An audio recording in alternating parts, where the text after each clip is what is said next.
Single dad, just a guest at the wedding. Then she took his hand and said, "Dance with me. Wait till the end, because what happens in those last few minutes will leave you in tears, and maybe even remind you of the power of second chances.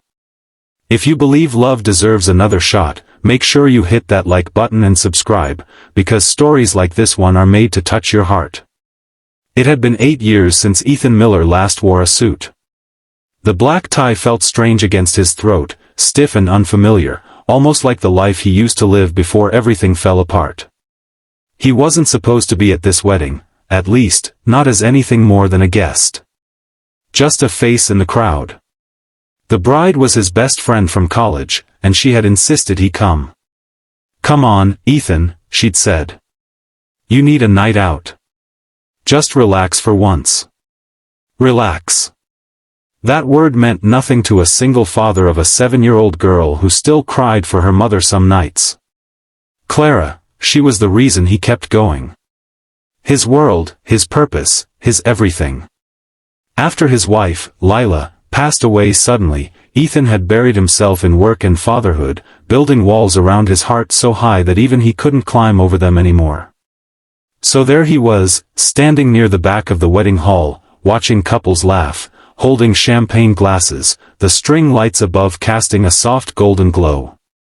Music played, slow and gentle, as people swayed together on the dance floor. He smiled faintly, more out of politeness than joy. He didn't belong there. He was just a guest. That's when he noticed her. Across the room, near the dessert table, a woman in a pale blue dress was laughing with a group of people. Her laugh wasn't loud, it was soft, musical, the kind that made you look twice. She turned slightly, and their eyes met. He looked away instantly, embarrassed, like a teenager caught staring. But then he felt it, that flutter in his chest, that thing he thought had died with Lila. Her name, he later learned, was Grace. She was the bride's cousin, recently back in town after years abroad. She had an easy smile and the kind of warmth that drew people in. When she approached him, he nearly dropped his drink. "You look like you'd rather be anywhere else," she teased lightly. He chuckled nervously. "That obvious, huh?" She shrugged playfully. "A little. Weddings can be overwhelming. Too many people pretending they know how to dance." That made him laugh, genuinely this time. And somehow, conversation flowed naturally. They talked about work, about family, about how small towns never really change. But when she asked about his daughter, his tone shifted. "Clara's my world," he said softly. "Her mom passed away a few years ago." Grace didn't say anything for a moment. Just placed her hand gently on his arm. "That must have been hard." He nodded. "Still is, some days." The night went on, laughter echoing around them, but for Ethan, everything felt different. He hadn't talked to anyone like this in years. Grace made him feel seen, not as the widower or the single dad, but just as himself. As the band started playing a slow song, couples began drifting toward the dance floor. Grace looked toward him, a small, knowing smile curving her lips. "Dance with me," she said. Ethan froze. "Oh, no, I don't dance. Haven't, in a long time." "Exactly," she said, taking a step closer. "That's why you should." Before he could protest, she reached for his hand, warm, steady, and full of quiet confidence. For a moment, everything stopped. The chatter, the clinking glasses, even his heartbeat seemed to falter. He didn't notice when they began to move, her hand resting gently against his chest, her eyes meeting his like she could see every piece of his brokenness, and didn't mind it. For the first time in years, Ethan felt something lift off his shoulders. Not completely, but enough.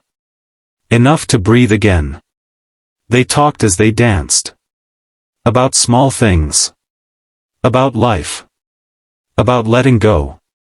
Grace told him she'd lost someone too, her fiancé, years ago, in a car accident. I spent a long time believing I wasn't allowed to be happy again, she said quietly. But maybe happiness isn't about moving on. Maybe it's about learning to carry love forward. That line, learning to carry love forward, hit him harder than anything he'd heard in years. Because that's what he had been doing with Clara, every single day. Carrying Lila's love forward through bedtime stories, through packed lunches, through quiet Sunday mornings at the park. When the song ended, Grace smiled up at him. See? Not so bad, was it? He smiled back. No. Not bad at all. The night ended, but she lingered in his thoughts. They exchanged numbers. 4 weeks after, they talked. Sometimes late into the night, after he'd tucked Clara into bed. Grace met Clara eventually, at the park, and the two hit it off instantly. Clara laughed with her like she hadn't in a long time. Still, Ethan was scared. Scared of letting someone in. Scared of betraying Lila's memory. But Grace never rushed him. She simply stayed, patient, kind, consistent.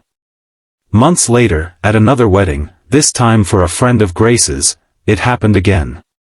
The same song, the same soft glow of lights. Ethan was standing off to the side, watching others dance, when Grace appeared beside him in a sea blue dress that reminded him of that first night. She reached for his hand, just like before, and whispered, "Dance with me." This time, he didn't hesitate. And as they moved across the floor, Clara watching and smiling from her seat nearby, Ethan finally understood. Love doesn't replace what was lost. It grows from it, like sunlight breaking through clouds after a long storm. When the song ended, Grace leaned in close and said softly, "You don't have to be just a guest in life anymore." He looked at her, his heart full, and said, "Maybe it's time I stopped being one." If that moment touched you, if it reminded you that healing takes time but love does find a way, hit that like button and subscribe to the channel. Because somewhere out there, another single dad, another broken heart, needs to hear this too. Because sometimes, life gives you a second dance. You just have to take someone's hand, and say yes.